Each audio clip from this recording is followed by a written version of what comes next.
à jamais. Amen. Amen. Donc, nous avons de l'Anzambe pour la malobanaïe. Tout ce que l'Anzambe a fait dans la mission. Que l'Éternel nous parle à chacun de nous. Pour bonner la combo de Jésus-Christ. Alléluia. Éternel de gloire, nous venons prier et demander, Seigneur, que tu parles, Éternel de gloire, à chacun de nous. Ô Éternel de gloire, Seigneur. Parle-nous, Éternel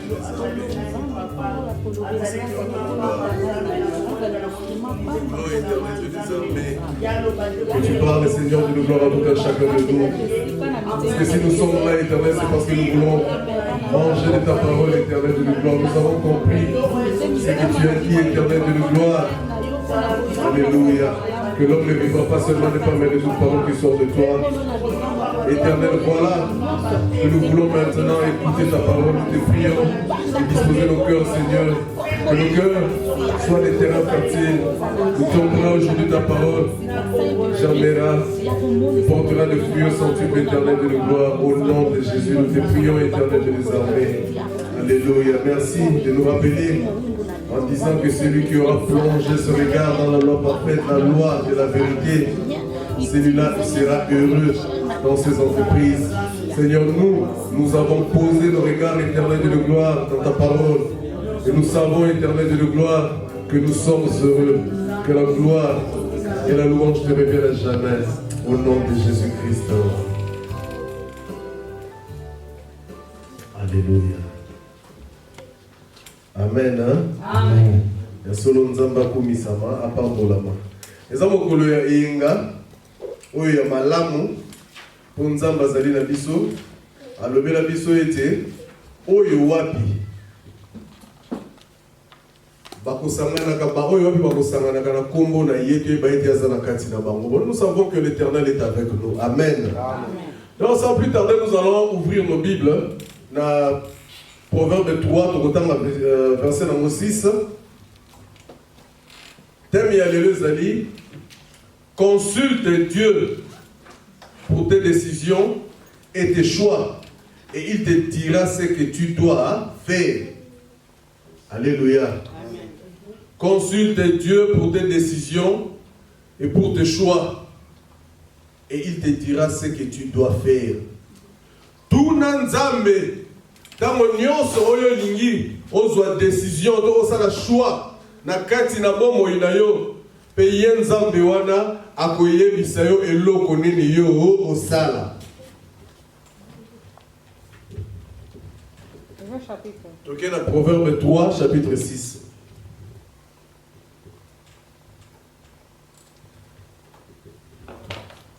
C'est 6. Il y a pas Nzambe lobi.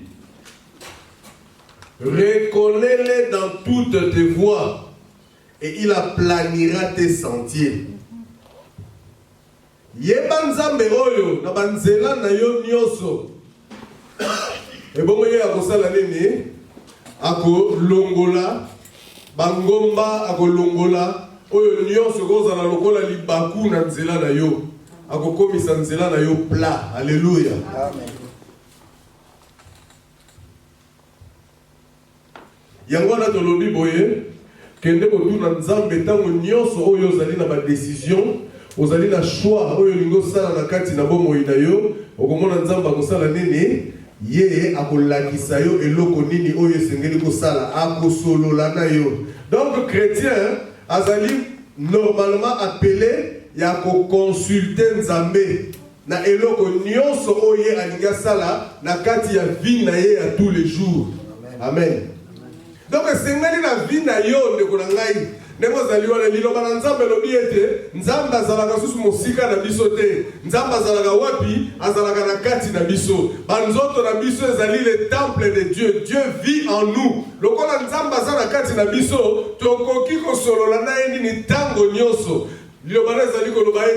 Nous sommes le temple de Dieu, le temple du Saint-Esprit, la maison de Jésus. Et ça, on a dit que bon Nzambe ya solo e koma na kati na biso Nzambe atambola kana biso. Azalaka lisusu mosika na biso te. Yango wana tozana moyen oyo tokoki ko solola na Nzambe wana tango nyonso. Na tango na kala bato bazalaka na moyen ko solola tango directement na Nzambe te. Il fallait pas lekanaka par partout. Mais lelo oyo biso na nzela na Yesu Kristo. Bible za koloba nini? Rideau ya temple salaka nini et pasukaka et pesa biso accès direct pa ya Nzambe na kombo na Yesu tokoki ko sala nini ko solola na Nzambe. Donc tozana moyen oyo lelo tokoki ko consulter Nzambe tango zana devant décision moko lingo na kati na vie na yo tango zana devant choix oyo lingo sala na kati na vie na yo okoki ko sala nini ko kende ko tuna Nzambe wana mbala moko otuni ye motuna Nzambe wana ko sala nini akoyanola yo.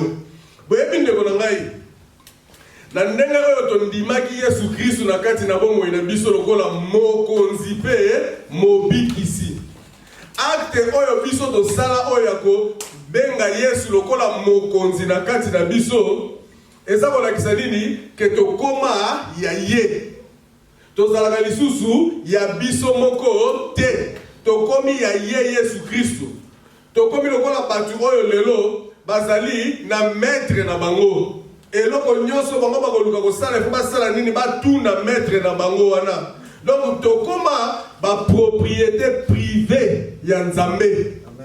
Liloba ne lobaka na 1 Corinthiens 6:19 na 20 que na donc tozali ya biso moko lisusu te, nous ne nous appartenons plus à nous-mêmes, tozoko appartenir na nani na ye Nzambe. Alléluia, amen. Omoni lokola eloko oyo yebike osomba yango na mbongo na yo ekoma ya yo ezali pe ndenge wana lokola ye Nzambe asomba biso na makila na ye tokoma ya nani ya ye. Alléluia, amen. Alors lokola tokoma ya ye esengeli na biso toyeba yango que Nzambe wana kokomisa biso ya ye yango wana babengaka yango nini consécration, yango wana babengaka yango nini sanctification. Po akomisi biso oyo ye moko akomisi biso yango na nini na nzela ya makila na ye makila oyo ya talo oyo ya solo eloko moko te ekoki koleka yango na motuya na kati na mokili oyo yango na Paul oyo akomprenaki likambo wana alobaki na Galates 2 verset 20 alobia j'ai été crucifié avec Christ ya solo babakaki ngai na ekulusu na nani na Yesu Kristo. Toyeba yango pe biso oyo le bananzambe lo bakanene biso pe tozalaki crucifié na nani na Yesu Kristo. Alléluia, amen. Et puis abakisi alobi et si je vis ce n'est plus moi qui vis, c'est Christ qui vit en moi. Soki lelo naza ko umela ezali lisusu ngai te ezali nani ezali Yesu Kristo ndaza ko sala nini naza ko umela na kati na ngai. Alléluia, na ningi ndeko na ngai na benda na attention na eloko oyo ya kolakisa ete ozali lisusu ya yo moko te ozali ya Nzambe et désormais ko umela na yo na kati na mokili oyo esengeli o umela non pas lokola yo lingi mais o umela lokola ye Nzambe asali nini alingi yango wana awa Paul aza koloba bien alobi soki nazala luko umela na kati na mokili oyo ezali ngai lisusu te mais ezali nani ezali Yesu Kristo. Alléluia, amen. Ozali le Seigneur de ta vie te ozali le maître de ta vie te ozali le chef de ta vie te vie na yo eza nani eza na kati na maboko na Nzambe vie na yo eza na mokonzi na yango yango wana chrétien oyo ayebi ke ayamba Yesu Kristo na kati na bomoi na ye lokola mokonzi donc andimi ke Yesu akomi le chef de sa vie. Amen, amen. Na kati na loba Nzambe Bible za koloba nene l'homme est le chef de la femme et Jésus-Christ est le chef de tout homme. Amen, amen. Donc c'est Jésus-Christ dans mokonzi na biso nyonso tout. Donc lokola tokomi ya Yesu Kristo ndimi Yesu Kristo na kati na bomoi na biso lokola le Seigneur donc le maître le chef lokola pe toyebi que tozali biso moko ko umela lisusu te na kati na bomoi na biso mais ezali ye Yesu Kristo. Donc désormais oyo nyonso esengeli na biso to sala il faut que ça selon volonté na ye Nzambe. Amen. Amen. Tout ça selon volonté na ye, pour tout ça to recevoir une suite favorable dans ma prière na biso. Olingi a solo Nzamba exaucer ma prière na yo, tala asone zali selon volonté ya nani ya ye Nzambe. Pour ceux qui sont selon volonté na ye Nzambe te, yeba que akotikalaka na ye ko exaucer ngote. Na 1 Jean 5 14 tina 15. Et ça passage moko to yebi yango mais et ça passage moko lobelaka biso likamoko ya motuya vraiment. 1 Jean 5 14 tina 15. Le Nzambe lobi boye. Nous avons auprès de lui cette assurance que si nous demandons quelque chose selon sa volonté, il nous écoute.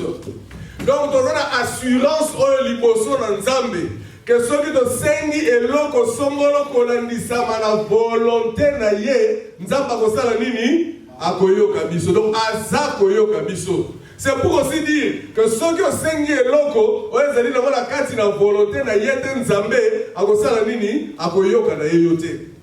Amen. Amen. Donc, nous avons auprès de lui cette assurance que si nous demandons quelque chose selon sa volonté, il nous écoute. Et si nous savons qu'il nous écoute, nous savons que nous possédons la chose que nous lui avons demandé, quel que soit. Celui qui dit que Azako yoka biso, to yebi pe que to si to zui eloko oyo, biso to sengi ata eloko yango ezalaki nini. Donc, ndeko na ngai eza eloko moko ya motuya awa ya koyeba lokola toza lisusu ya biso moko te, nous avons un chef et ce chef là c'est la posa que to sala nini volonté na ye.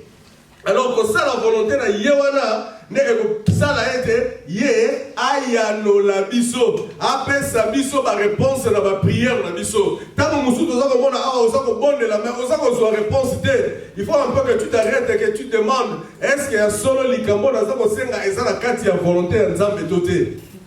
David, l'homme selon le cœur de Dieu.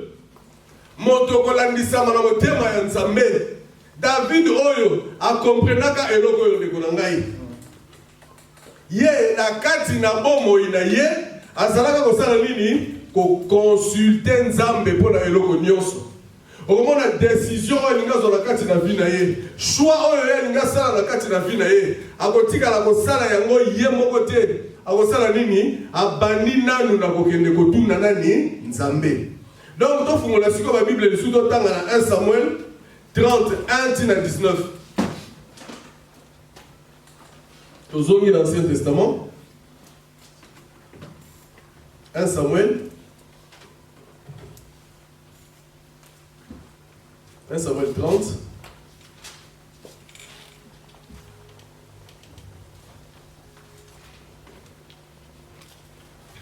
Tangi biso bana na Nzambe mingi. Toza ko sala kama makambo ebele to tunaka na biso Nzambe te. Liloba na Nzambe lobi boye 1 Samuel 30. Lorsque David arriva le 3e jour à Tsiklag avec ses gens, les Amalécites avaient fait une invasion dans le Midi et à Tsiklag. Ils avaient détruit et brûlé Tsiklag. Après avoir fait prisonnier les femmes et tous ceux qui s'y trouvaient, petits et grands, ils n'avaient tué personne, mais ils avaient tout emmené et s'étaient remis en route. David et ses gens arrivèrent à la ville et voici, elle était brûlée. Et leurs femmes, leurs fils et leurs filles étaient emmenés captifs.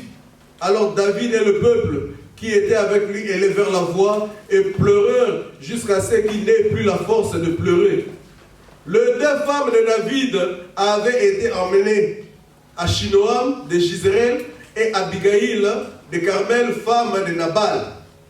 David fut dans une grande angoisse car le peuple parlait de le lapider parce que tous avaient de l'amertume dans l'âme, chacun à cause de ses fils et de ses filles. Mais David reprit courage en s'appuyant sur l'Éternel son Dieu. Il dit au sacrificateur Abiatar, fils d'Achmelech, apporte-moi donc l'éphod. Abiatar apporta l'éphod à David. Et David consulta l'Éternel en disant, poursuivrai-je ces troupes?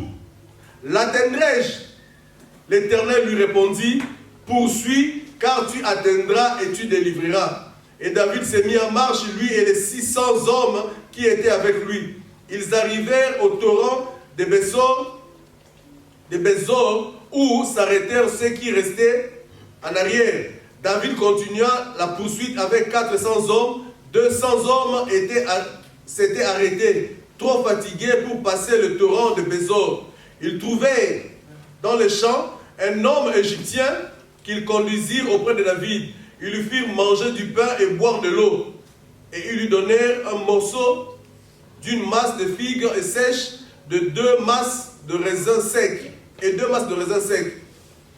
Après qu'il eut mangé, les forces lui revinrent, car il n'avait point pris de nourriture et point bu d'eau depuis 3 jours et 3 nuits. David lui dit, « À qui es-tu et d'où es-tu » Il répondit, « Je suis un garçon égyptien au service d'un homme amalécite. Et voilà 3 jours que mon maître m'a abandonné parce que j'étais malade. Nous avons fait une invasion dans le midi de Kérésiens sur le territoire de Juda et au milieu de Caleb. Et nous avons brûlé Tsiglag. » David lui dit, « Veux-tu me faire descendre vers cette troupe ?» Et il répondit, « Jure-moi par le nom de Dieu que tu ne me tueras pas et que tu ne me livreras pas à mon maître. Je te ferai descendre vers cette troupe. » Il lui servit ainsi de guide, et voici les Amalécites étaient disséminés dans la contrée, mangeant et buvant et dansant à cause du grand butin qu'ils avaient enlevé du pays de Philistins et du pays de Juda. David le bâtit depuis l'aube du jour jusqu'au soir du lendemain, et aucun d'eux n'échappa excepté 400 jeunes hommes qui montèrent sur les chameaux et s'enfuirent. David sauva tout ce que les Amalécites avaient pris, et il délivra aussi ses 2 femmes. Il ne leur manqua personne, ni petit, ni grand, ni fils, ni fille, ni aucune chose nue du butin, ni rien de ce qu'on leur avait enlevé. David ramena tout. Amen. Amen. Atomonazali du solo ya David. David était azalaki moto kolandisa malamote mananzambe. C'est le Seigneur lui-même qui l'a appelé ainsi. Et puis la qualité où David azalaki na yango, azalaki na qualité moko oyo azalaki ko linga kosala eloko te soki atuni nanu nzambe wana te. Il avait compris que azalaki ya ye moko lisusu te, azalaki na mokonzi azalaki na liboso na ye, azalaki na moto oyo akundelaka ye, azalaki na moto ya sungaka ye, esengelaki eloko nyonso oyo alingi asala asala nini atuna ye nzambe wana. Yango na kati na likambo liloba na nzambe ezali koloba bango bazalaki na mboka na bango Tsiklag, babimi bakei kotambola mibali nyonso babimi bakei kotambola makambo balingi basala bakei kosala yango. Mais ntango bazongi boye na kati na mboka bakuta mboka na bango basali nini batumbi yango. Baye batala na mboka bamoni basi na bango bazali lisusu te, bana na bango pe bazali lisusu te. Balobi eloko ni esala batu oyo babanda kolela. Pona nini? Po bayebaki ete bakangi basi na bango bakomi prisonnière plutôt, et bakangi bana na bango. Na ya basi na ya mibali bango nyonso tu bakangaki bango bamemi bango. Eloko esalaki bango pasi. Certainement bayebaki nzela nini ya kokende te, esika nini ya kobanda kolandela batu oyo bazalaki komona yango te. Eloko nini basalaki awa bavandi babandi kolela. Baleliti balobi nini makasi esili bango. Na kati na kolela wana bato musu babandi kozwa ide balobi yende mutaza chef. Certainement il y a une décision to bima to tika mboka na biso yango makambo ekomeli biso tika to zo mabanga to sala nini to bambaye donc to bambaye mabanga ti akufa. Mais David a pas salaki kolela po yemo ko na kati wana azalaki na basi mibale bazwaki bango nyonso tout certainement pas salaki na bana wana pe bakendeki comme ba prisonnier. Mais tala bato bazalaki pembeni na ye batu oyo ye apesaka valeur na vie parce que bato bazalaka na valeur te bazalaka bato banyongo babangaka ete bakanga bango bakomisa bango baesclave bakimaka na bango bakenda kovanda na bangomba. Mais David aye bato oyo babengaki bango bakomaki kobenga bango de vaillants guerriers de David. Mais bato oyo kaka ntango likambo ekomi oyo likambo ezwi bango nyonso tu babaluki balobi baboma ye David. Mais là, comment il y a malamu? Balobi na tango wana bango bazalaki kolela. David bazalaki kolela tita ko makase sili. Aya ko comprendre le comment balobi te. Et sengeli na sala nene nazongela nzambe wana. Alléluia. Balobi il reprit courage en s'appuyant sur l'Éternel, son Dieu. Ne volons pas la limite que tant que vous avez un problème, on se focalise sur le problème na yo. On a une solution. Parce que ceux qui ont un problème, ils sont là, ils ont un souci, ils ont une coudée dans la vie, azalité. Donc, il se focaliser sur le problème. Ça n'a dit, focalise-toi plutôt pas un Nani et pas un Zambé. Il y a David à comprendre. Depuis la solution, ça vous a maté. Alors, qu'est-ce qu'il faut faire maintenant? Tika, Nazong est là, Zambé. Tala David, normalement, et là, on a dit David à ça. Il y a un motoyer, à côté, Mokanaï, Basalini, Batumbi en haut. Normalement, on a dit son bateau. Et là, on a dit ça. Il fallait voir ça là-bas, mais quand on s'organise, pour la nini, pour que on loukako, landa batu, oyo batu ça là, mais voilà la case na mboka na bino. Parce que surtout, voyez, pour moni, basi na binote, bana na binote, pour moni même pas que babomi bango, c'est que voyez que bamemi bango. Il fallait pas s'organiser. Pour pas landa yango. Normalement, la nene na batu elo que c'est que le basa la yango wana.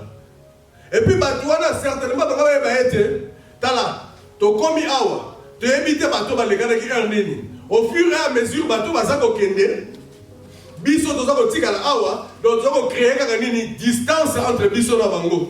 Là musu ko landa bango, ta musu basana no mwa pembeni, et c'est que to landa bango sikoyo.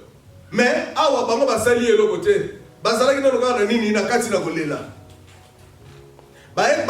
Certainement basala ko comprendre que soki to landi bango no kité. Et lo kone ko salama. Chance peut-être ya kokuta bango vivant. Bana na biso, basi na biso, tant musupe za ko sala nini, eza ko kita. Ezala ke lokamo ka fallait pas agir noki. Mais David oyo moto lo kolandisa mana motema na Nzambe. Ye azala ki moto azala ko vivre na chance te. Azala ko vivre na nene na oyo wapi Nzambe alobi. Yamana Nzambe alobi l'homme ne vivra pas seulement de pain mais de toute parole oyo eza ko bimana nene na munoko na ye. Ayebaki que azalaki nana nina Nzambe oyo azali le maître des circonstances et des temps. Alléluia. Nzambe oyo solo akoki ko bandela likambo ese salamaki nango mais Nzambe akoki ko zongisa likambo na sima sala nini e bandele po eloko moko te koki ko lembisa ye Nzambe wana. Amen. Ayebaki ete azalaki na Nzambe oyo ayebi suka ya likambo yango ete sala nini e banda. Tango yoza kotala awa nazo banda boye. Mais Nzambe ye asi amoni suka ya likambo oyo lingo sala nene o banda. Donc il est préférable ya ko sala nene ya ko consulter Nzambe wana. David asengi na grand prêtre azalaki na ye. Le prêtre plutôt azalaki na ye. Ayebisi amemela effort de pouvoir consulter l'Éternel. Et belé na batolelo bazalaka na tango te ya kotuna Nzambe. Amoni likambo asala nene eza opportunité certainement Nzambe apesinga mona nene akotika kana kati nango. Okomona bato asali liste ya makambo oyo ya lingi ebongo asali nene amemi yango epai na Nzambe po Nzambe akosala nene akoka ko réaliser yango. Mais Nzambe ya lobi ngai natambolaka bongo te na lingi osala nene oyande ko banda likambo wana epai na ngai obanda ko tuna ngai soki likambo wana sengeli ko sala yango to osala yango te eloko Nzambe alingi na biso yango wana. Donc bato ebele tango zo ko sala liste na yo obia oyenga na lingi na linga le Nzambe yaka sunga ngai eza lokola zo ko benga Nzambe lokola un garçon de course osala liste obia rekende na shopping tala biloko ko somba yango oyo. Mais avec Dieu, ce n'est pas comme ça. Nzamba lingene oya epai na ye, otu na ye soki ya solo yo faut que de shopping wana to kende yangote. Obandi wana, ani Yesu kwa yebisi yo kende shopping wana. Alors na shopping ngo na somba nini. Donc alingi nyoso to sala nini otu na ye. Ebele na bato lelo oyo baza ko subir ba conséquences ya ba choix na ba décision na bango bazoka na kati na vie. pour l'année, batika la kotuna nzambe te. Surtout dans makambo oyo etali libala. Okokuta batu ebele lelo oyo. Babalani, c'est comme un couple, on en a parlé dernièrement. Basali feti na bango ya bien, libala ya moana, mais nene, moins d'une année, seulement mobile ya koufi. Talaka likambo. Est-ce que ceux qui sont bandés qui ont les bandelités à retour dans Nzambe, est-ce que tout bala te, tant que Nzamba n'est pas là que ça likambo et pas moi ça l'obité, ndeko oyo, na monita monaye, na kubenga ye moi no kita mususu yete. Certainement Dieu allait parler. Mais les lo oyo, batu, bazoka tawana les susu yako, tout nate. Pourquoi? Parce que tant que certainement ça kolinga kobala, moi c'est mon atali kitoko ya mwasi, atali kitoko ya mobali. Ngai na monika ka ye. Olia kende ko banda ko tuna nzambe, est-ce que mwasi oyo za mwasi na ngai? Est-ce que mobali oyo za mobali na ngai? Tomona na kati na mboka oyo. Mwasi azana Kishasa, mobali azali awa, mobali atindi babala ye. Aye, mena suka na yango mobali wana sale nene atie bambeli. Est-ce que soki atuna ki nzambe, nzambe alingaka permettre nzela wana? Non. Donc tout le monde ba erreur rebelle, ba tubaza ko subir ba conséquences ya makambo na bango, ya oyo lelo na ba vie na bango, tout simplement parce que ba zwaka ta ya kotuna nzambe te. Mususu abalaki parce que amonaki situation financière na ezalaki mabe, amoni ya muninga eza malamu, alobi te tikanga na kende pa ina ye. Akende pa ya mobali wana akoti libala, nini ate babali ye na suka nango ayeko découvrir que mobali azalaka na sataniste. Mbongo mobali azalaki kopesa ye ezalaki nini po na misala mabe na ye mobali asalaka. Mobali apekisi ye na prière. Ekomi mwasi ake kosambela mobali ayebisi ye, mobali akimi ndako, alongwe na ndako. Abengi alobi yo lingi koboma ngai po nini okomi kokende na église wana. Mais soki mwasi oyo atunaki yango ne bandeli nde likambo wana elingi esala nini esalamela ye te. Donc il y a une photo qui est Nzambe, qui est consulter Nzambe. Alléluia. Mutu musu mona nini? Azana besoin ça na ba étude là et ça na bien que il faut tanga. Mais tout na Nzambe. Ba étude yango nini oyo sengelo sala nini eko sala. Omona mutu musu na kati na mboka oyo asali ba étude na bien ba étude à université mais comme na musala azwaka musala te. Pourquoi? Et comme yote ezalaki boye ezalaka mususu soko tunaka nzambe alingaka bisote oyo wana te salande oyo kosala nini ekopesa wa musala loki. Mais komona mutu akei na ndenge na yende asali nini abengi nzambe yaka kosunga ito sala ne tokende. Okomona batu mususu abala pourquoi à cause ya renommée ya famille. Amoni kombo ndeko na famille wana sala kombo. Yamana asali nini akei kobala. Mais ayebi te etant musu famille wana basala kombo na bango ndenge nini. Babalani na bango pe bien, mais makambo ya zala ko kanisa na mutu na ye akota kuna na kati ata na boyekomeli makambo susu. Amen. Amen. Donc ndeko na ngai il faut toyeba kosala nini kotuna nzambe. Donc ezana batu mususu be basala ki étude na bango bien, dès dernièrement on dit que bah jeunes médecins et belés bah ça commettre un suicide. Oh, mais comment? Ce sont les médecins. Atangi ti a commis, mais bah le bi prêche oyo bah ça kozwa na kati ya musala mingi mona eleke li bango a préféré ça la nini à mettre fin à la vie na ye. Et pourtant ça nzela mo ya musala malamu. Année à liboso bah bien ça ko banda na 26 000 quelques. Après on a mbalamuka comme na 30. Tant que bandi ko ça la spécialisation na ye, ba matisi a comme ça qui na 46. Donc asa ko kende mbalamuka na likolo. Mais moi ni mutoyo akiko ça la nini, akiko kata vie na ye. Tout simplement peut-être atunaka nzambe te. Nzambe soka atunaka ngai c'est l'homme yo prêche oyo kokutana na ngone bandeli wana okotika la kokoka yango te. Donc yo kokende nzela wana te. Batu musu basali ba business. Mais on a la business ango azako se retrouver te. Amen. Abandi asali ya mati tout ça on a ka nini ezako simba te. Est-ce que ezalaki business oyo sengela ki osala? Non. Donc, vous avez makambo, vous avez batu mususu, abimi ake ko vivre na mboka mususu. Aweza histoire ya Naomi, mobali na ye, na bana na ye. Bayo nzalele ki na kati na Israël. Balobi to sala nini? Tokende na biso pa ba Moab, tokende ko vivre kuna. Ba kome pa ba Moab, makambu nyonso bandi malamu. Mais na sima nango salele ni, mobali akufi, na bana nyonso mibale bakufi. Est-ce que ceux qui bazongi saki likambo na batuna Naomi ba bisa ye, akende bisu na mboka wana selinga ndima. Alinga ndima te. Parce que ebi ke kuna soki na keye lokone ko salama, mobali akokufa na bana na bakufa, je préfère ne pas partir. Donc il est préférable ya kosala nini ya kobanda yango nde na Nzambe.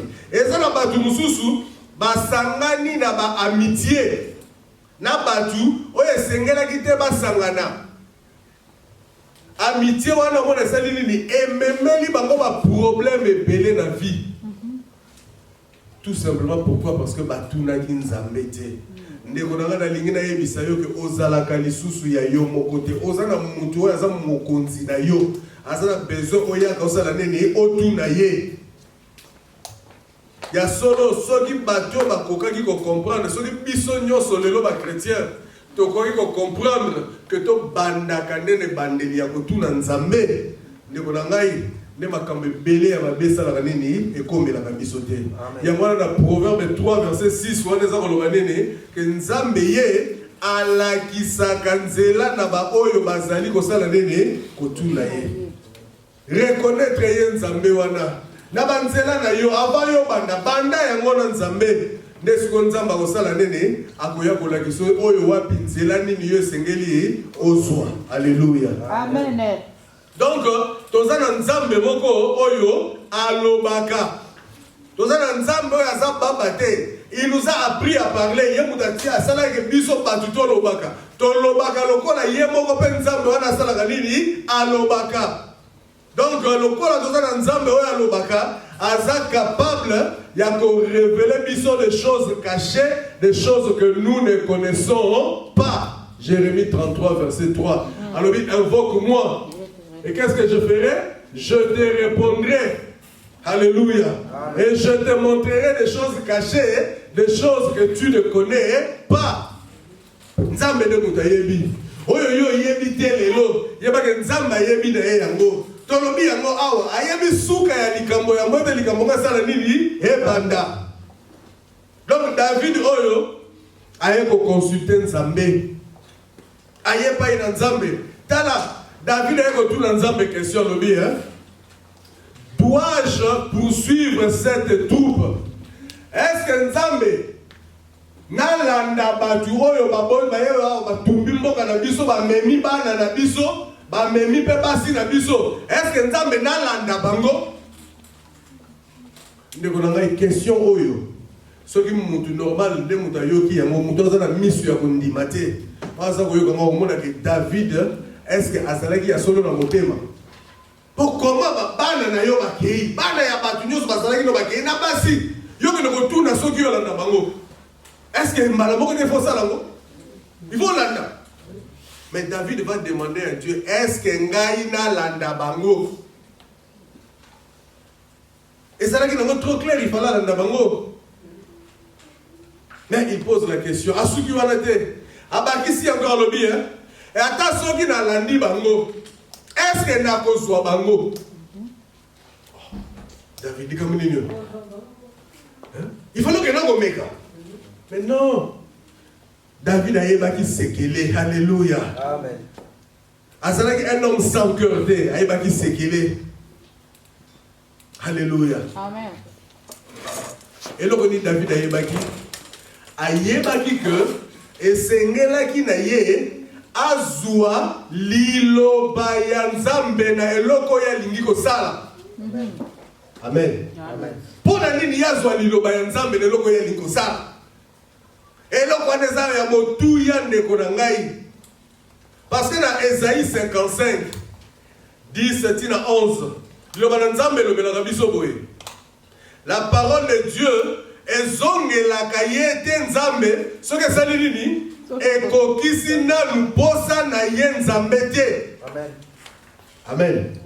Donc David ntango aza kotuna likambo oyo aza koluka nini nzambe asala nini aloba boyebike soki nzambe alobi esili na yango haleluya botango nzambe exemple soki nzambe apesi alobi kende landa bango ayebike nasi nazwi maloba ya nzambe donc eloko nini maloba oyo nzambe alobi ekosala nini ekokokisama. Ça David a compris que il y a la force dans la parole de Dieu. Amen. Il fallait lui dire nzambe wana sala nini ebima. Alors il y a une réponse à nzambe. Nzambe avec David alobi landa bango okozwa bango. Donc la question du bosso David, est-ce que dans landa bango alobi te landa bango yami balé. Est-ce que dans okozwa bango alobi si oui okozwa bango. Et bon nzamba bakisi ya lobi oko délivrer bango. Alléluia. Donc on est sili David akende azala na ba épée ou bien azala na yango tie lokola nzamba si alobi eloko ko sala nini ekokokisama. Amen. Parce que liloba ya nzambe Bible lobi que il veille sur sa parole pour l'exécuter. Nzambe yebo kokokisa liloba na ye. Yango wana David alandaki ena suka nango aseli nini azwa yango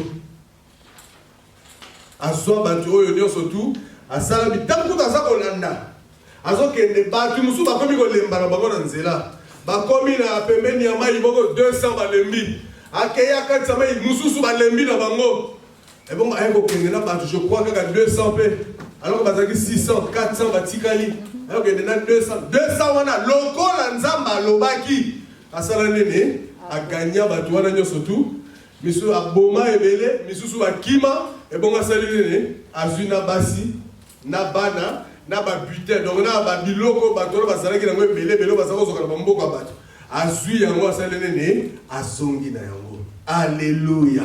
Donc il est préférable ndeko nanga to bandaka wapi to banda na kotuna nzambe nzambe na biso alobaka. Quand tu demandes à Dieu, Dieu va te répondre. Amen. Azali a émis sur le binini, invoque-moi, je te répondrai. Et bon, et puis je te montrerai plutôt des choses cachées, des choses que tu ne connais pas. Et ça là quand on est comme to zalaki na ndeko na kati na etonga. Ayaki pendant un moment de jeûne. 3 jours mort jeûne zalaki na église, voilà na Kinshasa. Ndeko ayekoya a commis prière vraiment makasi donc moi que ndeko azaki bambala na prière na suka nango ayebisi pasteur alobi te ngala za sika ya kovanda te pasteur alobi ndako nango pesa nango mukeme yaka kovanda wana akomi kovanda pas pasteur nako solo la kaka na ndeko yo abetelo ko alobi te la suka ke na église sika salaka no kaka calme kolobaka na mingi te mukoloba ko mekaka ko sala erreur wana ba biso frère bondela bête là bango prière moko oyo bona ke ba tu ba ko ba nani wana donc on a déjà motema nini ndeko wana zalaki na mona kati. Et moi l'Éternel m'avait amené à comprendre un peu likambo avant ya ko banda likambo o sala nini o tuna nzambe avant ya ko sangana na mutu o sala nini o tuna nzambe nani ko tuna nzambe pona ndeko wana ngai moko nzambe papa ce frère. Est-ce que ça frère on a le tambola na yete ou le tambola na yete? Un jour en dormant, na moni ndeko azako bima na cimetière moko. Donc pour moi, le Seigneur m'avait bien dit que au tambola na ndeko oyo te. J'avais compris ça. Na tikipe ndeko avandi na kati église, mais je veux vous dire une chose, ndeko oyo asala ba dégâts moko na kati église. Abungi ayeko bima alata bien liboso kotambolaka na la gomme ayesaka bato kaza na ndako na ye moko na mboka moko bunya eza mo musika na Kinshasa azoluka batekela ye ndako na ye wana après ayeko bima alata bien abi ono nini ndako na ye tekami bato tu bamoni ya combien oyo ndako série wana ba $25,000 zamona mbongo ebele ndako ya ndeko oyo etekami nzoka nde ndeko oyo nyonso to eza lokuta ayaki na kati na église wana po asala nini po escroquer bato siko po ako escroquer bato malamu ayebaki stratégie nini oyo esengelaki eya na yango ale akoti abungi lisusu ayeko bima alobi nini non nauti Nigeria natoko somba biloko na ngai mpona ya koteka awa mais na komi na problème moko ya douane ba mbongo ekoki te soki aye koluka mbongo epa bandeko na kati na église bandeko bamoni frère bayebi ye frère asambelaka azalaka bien moi ba économie ya mike bato bazalaki nango na kati na ndako neti ndeko moko azalaka na $200 na ye na mobali ne babombi $200 akamati $200 oyo sans kotuna mobali azwi nene apesi frère ah frère kende na yango comme ça tant que le biloko frère a coupé sa paye il a koteka akuzongisa ne mbongo leso akuzwa pe moi ba intérêt na na kati et c'est ce qui s'est passé frère akei akenda libela ba luki awa ba to indeli bango na kati ya mabala na bango frère azakuna te un jour na kutana na victoire na monde mana bitero na kotikete na belelie na lendi boni atalenga mutu akomi sérieux mbala moko ndenge azoloba lokola sango moko boye ah boni frère ah boni yo okomi nanu pasteur te wana ezalaki na année 97 nga na tobongo na kotema na 95 yesu ko na 97 atulanga déjà okomi nanu pasteur te okomi nanu pasteur te nga na sina komi pasteur na koma kokende koteya na Congo Brazza ndekuta wana uti Congo Brazza donc l'Éternel m'avait bien montré qu'Otambola nanini nandeko oyote. Amen. De moi nandeko na to sala kanini to tunaka nzambe. Amen. Consulter nzambe na circonstance nyonso oyo ya vie na yo. Amen. Consulte Dieu. David kaka oyo oto kotanga wata na ndako na 2 Samuel 5:17 na 25. David oyo kaka a commis roi na kati na Israël. Ba commissaire roi. Après beaucoup d'années, on d'abord Saül alingaki eta comme roi ti ayeko comme roi na kati na Israël. Et loko nini ba Philistin basala o bazalaki ko ba ennemi na bango, basangani bango nyonso tu balobi ale. Sika to sala nini to attaquer David. Batu ba yako attaquer David na kati na mboka na ye. David a accueilli sous le pan Nzambe. Alobi na kende ko bundisa bango to na bundisa bango te. Elo kazo tu na Nzambe yango wana. Et pourtant parce pas continue na kati na mboka. Mutu normal akoloba nini attaquer bango pe kaka mbala moko. Bo bundisa bango po bakokota boyete. Habite ake ko tu na Nzambe. Et bon bakisi alobi soki ngala ke ko bundisa bango. Est-ce que na kolonga bango to na kolonga bango te? Nzamba répondre alobi David sala nini kende ko bundisa bango et bongo ko sala nini okolonga bango. Amen. Donc lokola Nzamba sala alobi kende okolonga David akoyi ko sala nini ko banga lisusu to pa yebi ke Nzamba si asala nini alobi lokola ya alobi maloba ne ko sala nini ekoko kisama. Amen. To luka maloba Nzambe liboso ya ko bandalika bonyoso ndiko na ngai a gagner na combat ya liboso. Aïe, Bozonga, Batouana Bakimi Bakei, Bazongi lisusu pour la deuxième fois. David Mbaloyo, à quel lisusu kotouna Nzambe? Mais si on a zalaki na biso Batou, qu'est-ce qu'on allait dire? Nzamba s'est appelé ce qui est aval, à cette dimaki na e. Mais pour les autres, les sous kotouna. Maintenant, à Zongi lisusu pas Nzamba na poitouna. Et cette fois-ci, Nzamba yebisa yebi kambo mususu. Ayebisi ya lobi. Ko bundisa bango boyembala moko te leka na sima na bango kende na esika oyo kokuta banzete moko le abe yango de mûrier okokuta yango kuna alobi tango kokoma wana vanda zela ti tango koyoka bapa ya mutu moko alekani na liboso na yo yebake ngai Nzambe na leki na liboso na yo nake kobundisa bango yo sala nene landa ngai. Mais ce que ça qui va tout non, Nzamba ça pesa qui permission bala liboso tika to sala nini to kende ko bunda. Mais Nzamba limité na chaque situation yo zo kokutana na yango, chaque décision yo lingi ko soit, choix yo lingi ko sala, Nzamba lingi ko sala nini otunda ye. Peut-être mbala wana ko yebisa yo eloko différemment na oyo ezalaki na liboso. Amen. Amen. Donc nous devons kangelo ko na mtu na biso to tuna Nzambe. Toyeba ko consulter Nzambe po na ba situation nyonso toza ko kutana na yango. Yesu ayebisa biso alobi sans ngai Yesu Christu bokokoka kosala eloko moko te. Sans moi vous ne pouvez rien faire. Nzamba yebisa biso alobi ezali na makasi na biso te, mais ezali na nini na makasi ya molimo na ye Nzambe. Alléluia. Donc fort ya makambo oyo, nous devons pouvoir demander à Dieu. Une fois encore, la kati na mboka oyo, on m'a appelé à kokende na église moko. Babenga ngara kende, mais mon alinga kokende te. Jusqu'à ce qu'un jour je me suis dit non, tika quand même na kende.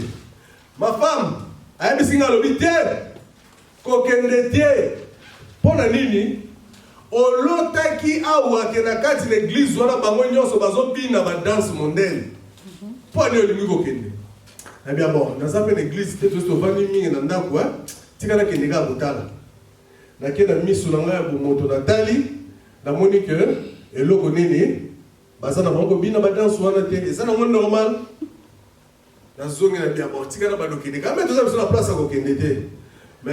chose que je vous dis, vraiment il y avait une danse mondaine dans Kati Nesikawana. Pourquoi? Parce que pasteur Azako Bimana une femme, moi c'est Abatou. Pasteur Alandaye, en tout cas il y a des ordres moko na bana basi ya kosakanate na Kati. Le Seigneur m'avait bien dit on a bandi ko tuna ina kende tuna kendete. Ay singa lobineni ko kendete. Tale lo bala kisinga ya wana. Kokendete na suka nango esuka ka mabe. Donc de kolanga to yeba kotuna Nzambe. Une fois encore na zonga na bana na ndako na zane sika kokendete na bandi ko bonde na Nzambe Nzambe bazo benga ngane sika oyo na kendete na kendete nga wana kaka kotuna ka Nzambe. Bon na bandi quand même kokende, mais je ne m'engage pas. Nazo ke natala nazo c'est la réponse ya Nzambe. Na komi na kati na esika oyo Nathalie yango ndenge za kokende, mais je continue à demander à Dieu. Un jour, 2 semaines avant likambo yango salama, Nzamba la kisinga baswani ya suka te na kati na église wana. Bien OK. Le dimanche qui a suivi na keite, nebo ke desko dimanche oyo ya 2e semaine. Na komi na kati église. Na koti we na moni pasteur azo sala modération kuna na liboso, ba 2 pasteurs. Pasteur a la modération à Liboso, au sentir que pasteur a la modération à Kanda. Qu'est-ce qui se passe? Fâché. Parce que 6 elle dit bon OK. Voilà, na annonce. La ligne na bisa bino boy. Ngai na ndeko na nga to kabwani. O ba lingi balanda ye. O ba moni ke ba otika na ngai wa, ba tika na ngai ko sala oyo, eza ngai ye asako kende ko luka esika musuko ya kende ko sala ya ye. Ok, tout bon est là, prière ici. Pasteur Joulango, aïe pas qui a colobé les cambona bongo ayana mutomakasi. Ayana mutomakasi dans cette église. Bon, pasteur sur combien bima. Moninga comment on a dit? Hey, Waouh, qu'on soit né bima dans cette église. Bah, tu vas soigner comme il y a kokunda. Nzambe. Yango salagi nini? Ola kisa kingai. Esengela kina sala nini? Na kindete. Nazongi na vandi na ndako dimanche moko. Ngambo na bato bazako benga ngaka. Bango balandi pasteur omususu. Donc oya bengana ki bango, batiki ye, balandi omususu. Oh non, ya sala ki mabe, on est bien tout ça. OK, total kaka. Jour mususu na kei. Mais je continue à demander à Dieu, est-ce que si vous êtes dans la awa, tu dans la awa, te. Na mona nini. Na telemi devant la chair boye, na lingina terre. Na moni le Seigneur Jésus, na porte église, a ebisinga le côté awa te bima. Na bimi, na kei, na kokuta bandeko moko bazana ebandeli ya bilanga bazo banda kolona na koti na musala na bandi kolona na bandeko wana.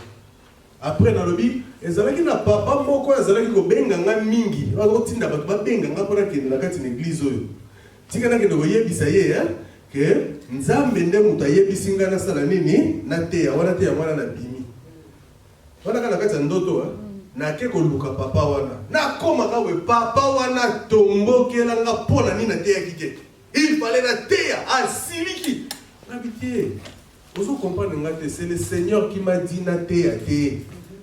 Oh non, il faut le thé. Oh, mais non, il fallait qu'à côté.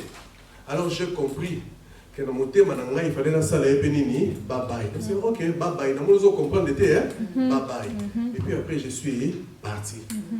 Mais avant la kende, dans l'amour du Sigo, la solo il y a pasteur église. La vie pasteur, t'as là. Moutoumoko a dit singaï, azundo to boye. Oh, pasteur Baba, il y a mis ça moutouana église, ouane c'est église, là était fois bima. Aïe bakite que moutoumé zanani, ezangaï moko. Amen.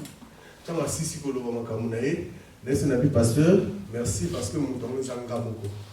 Abi au moins ils sont les locaux nous faut méga, moni Gédéon. Yé.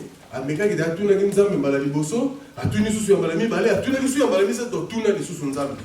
Mais or que réponse na le bosso ça la gagner, yebisa mutuana et sikawana zali et sikana été. Et c'est comme ça que na longwe na kati église en haut, le pasteur m'a appelé, a dit non papa, na lingi oya, au terre na kati l'église oyo, na zoti que 3 semaines. Laisse la vie papa. En tout cas merci, mais na koki boyate. Et c'est comme ça que j'ai fait quoi? Je suis parti. Donc tout tourne à l'ensemble. Amen. Amen. Tous ont la décision de sous la vie, n'a pas sauté sans pour autant consulter l'Éternel. Nzambe zana esika oya lingi amona yo, ezabena esika oya lingi nini ozalate. Alléluia. Asana loko oya lingi yo sala, azabena loko oya lingi sala nene osalate. Ezaka ka ye wana nda yebi suka ya likambo ya mbote sala nene ebanda. Nzambe apambola bino. Amen.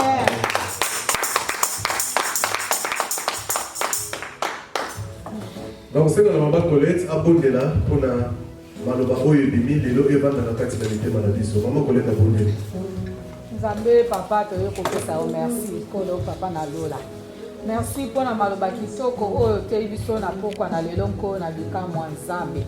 Poto sala likambo to sali kaka na ndenge na biso papa. Kasi na moko na lelo na pokwa na lelo lobeli biso to konsitaka yo tango nyonso to lingi to sala likambo Nzambe. Papa yango na ye kozongisa merci Père de gloire. Yawe nkoyo na bikamwa kumbama na yo pona maloba oyo Nzambe nkoyo na bikamwa tika te maloba oyo evanda na mitema na biso esala ebota mbuma ya malamu esala mosala malamu kati na bomoi na biso Père de gloire. Yawe nazongisi pe motei na se na loboko no papa. Bisike bimi bakisa nkoyo na bikamwa Yawe. Kolotondisa ye na boyebi yo pe na nguya na yo Nzambe Yawe po tango nyonso akoleka liboso na chair no alobaka na part na yo Père de gloire Nzambe. Oyo ko confier mitema na biso oyo Nzambe kotambusa biso na nzela na yo papa na lola. Tampamboli yo. Kolo natiki reste ata na maboko no Nzambe zala mobate liko na bikamwa na kombo na Yesu to bibo et merci Seigneur Jésus Christ.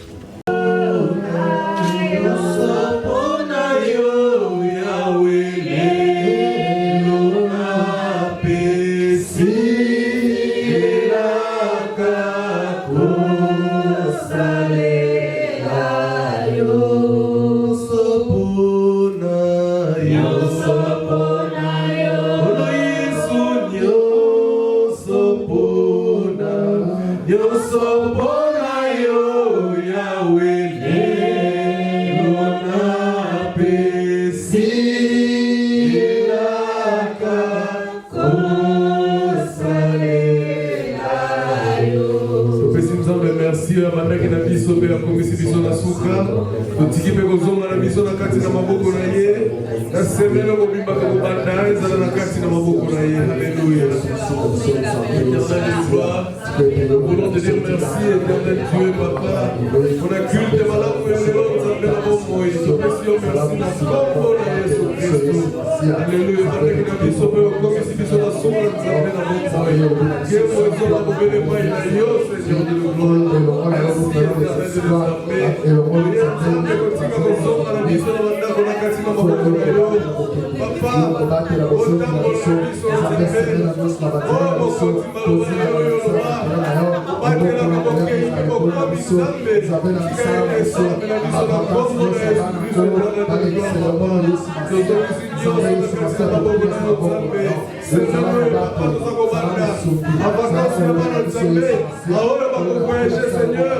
voyager na yo nzambe na bomoi baoyo bakotikala nzambe batikala na yo nzambe na likambo baoyo bazali kozonga bazonga na yo nzambe na bomoi kotiki nyonso na kati ya maboko na yo seigneur de gloire oyo nyonso ezali ya yo te oyo nyonso ekozala mabongisi ya mokuna ekokisama te na kombo na yesu kristu seigneur soit béni à jamais alléluia merci éternel Dieu des armées papa topamboli yo topesi yo merci pour tondimi ete nzambe yo ozali na biso tozali ya yo seigneur de gloire tu ne nous abandonneras jamais éternel Dieu où que nous soyons éternel Dieu de gloire toyebi ete yo ozali na biso yango tosengi na yo nzambe oyo yo mapamboli papa ekokisama mpo na moko na biso ozali nzambe oyo aloba tu nous as bénis de toutes sortes de bénédictions spirituelles en Jésus-Christ.